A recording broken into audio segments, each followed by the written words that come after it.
Welcome back. Last week we talked about pots, pans and packaging, and we mainly talked about our stainless steel versus Teflon pans and fry pans. So today what we'll be talking about is baking dishes. So I was very fortunate to have an incredible mother who loved to bake, and she bought very early on, that I can remember, probably in the 60s, some wonderful baking dishes. So this is one of mine actually. Glass is one of my preferred baking dishes.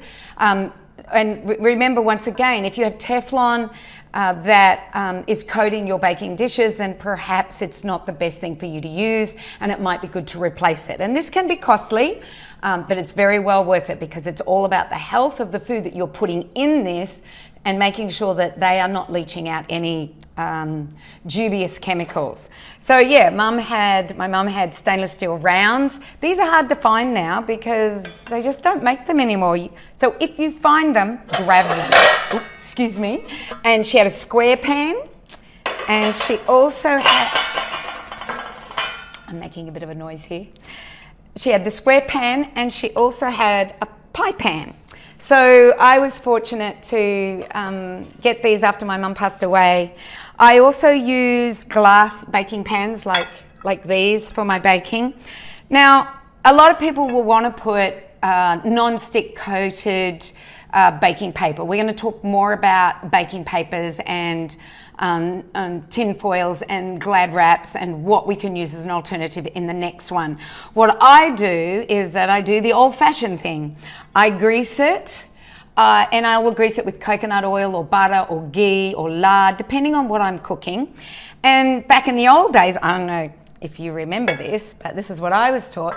If I had a dish like this square dish or the round dish, then what I would do is I would grease it, and then I would flour it. And you can flour it with non-gluten based flours, but you would flour it to make sure that the cake came out really well. And if it's done properly, the old-fashioned way, just takes a little bit longer.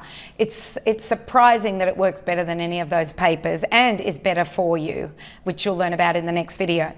So the other thing that I believe is okay for baking with is ceramic, but not ceramic coated. So this is ceramic coated. You can see that there's a little bit of black coming through there. This is something that you need to throw out, because that may have lead and cadmium under it. But if it's full ceramic, like you've got ceramic pans, then by all means use the 100% ceramic pans for baking. When we bake a good quality ingredient food, no matter, like it's made with Rapadura sugar, and it's made with different flours, like an organic flour or an organic non-gluten flour.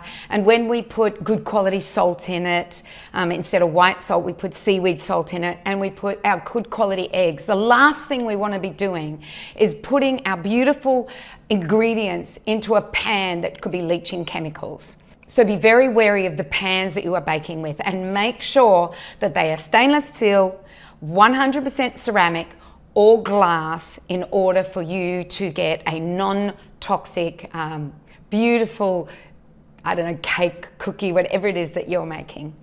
I'll see you in the next video, where we'll be talking about non-stick baking paper, grease-proof baking paper, aluminium foil and cling wrap.